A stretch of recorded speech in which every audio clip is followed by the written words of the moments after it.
Welcome back, mga solid. Dito sa ating pagbablog, no? Ating vlogging journey. Mga solid. Medyo matagal-tagal na akong walang upload, no?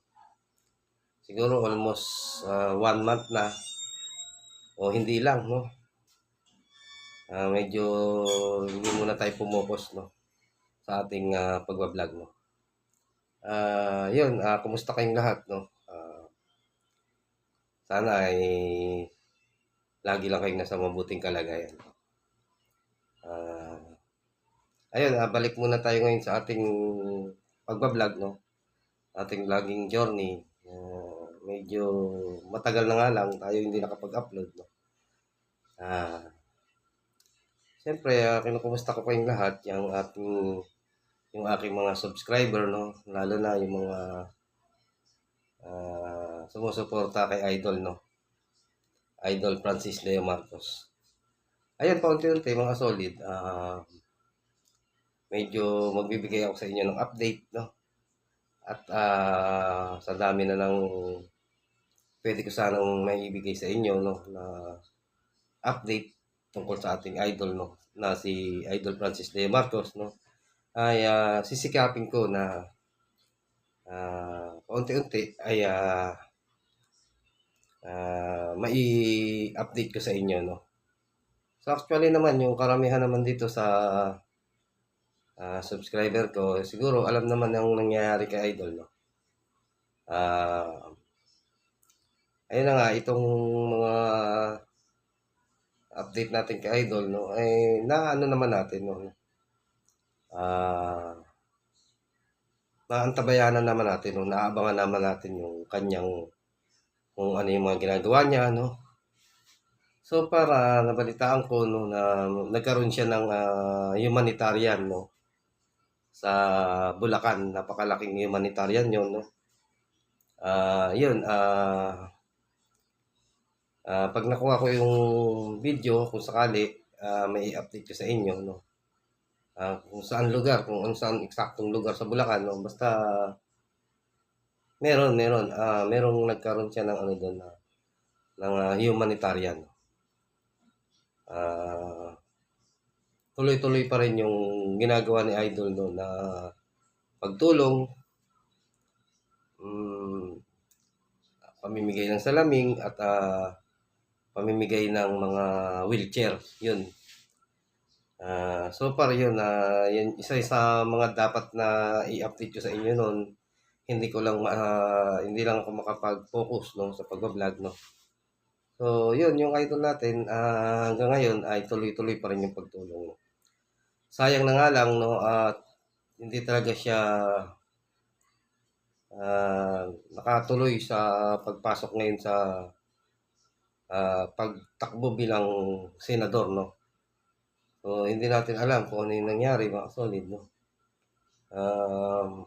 Iba-iba yung dahilan keso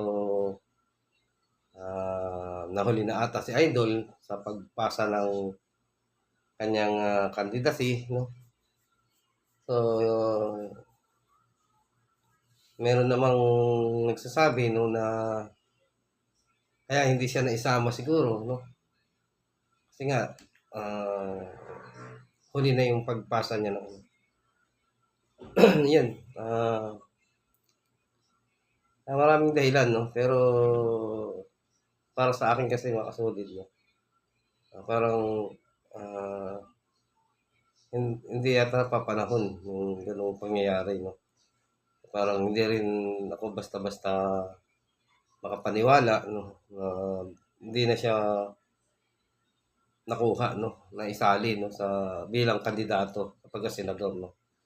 Medyo para sa akin kasi parang medyo questionable, no. Samantalang kasi dati ano naman siya, no,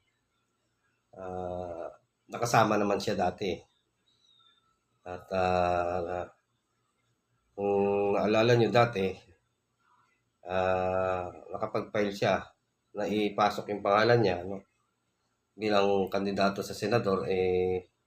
Nung time na yun nakakulong pa siya noon, no.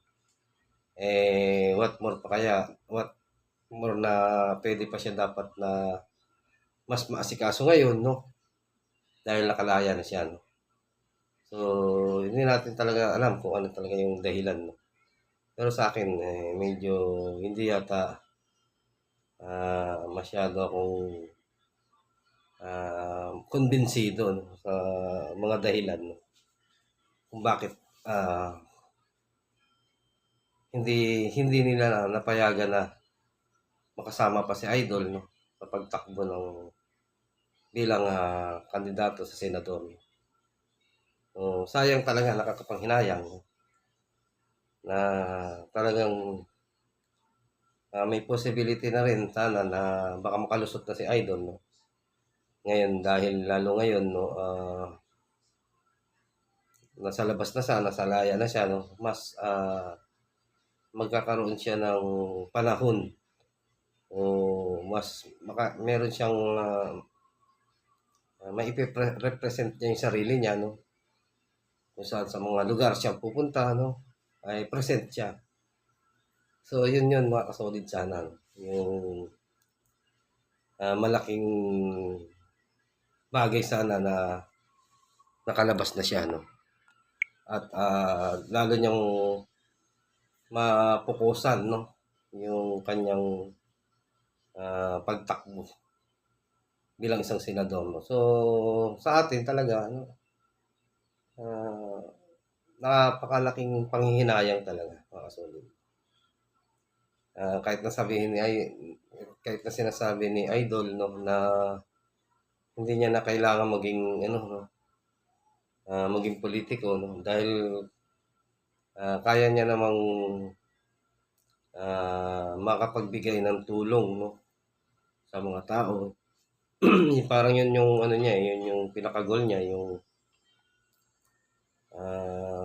kahit hindi siya maging isang politiko, no,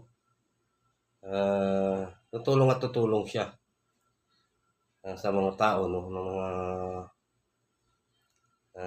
kababayan natin, no. Kung anong serbisyo yung kanyang pwedeng maibigay, no, sa abot ng kanyang makakaya, no. So, yun lang mga solid, no. In-update ko lang kayo ngayon, no. Medyo maghahanap tayo ng pwede ko sa inyong i-update uli, no. Ngayong tuloy-tuloy na ulit tayo sa pagbabalik natin sa pagbablog. So, yan mga solid, no. Kita-kit na lang ulit tayo sa susunod na vlog. Kumusta kayong lahat? Sana lagi lang kayong nasa mabuti. God bless you all. Bye-bye.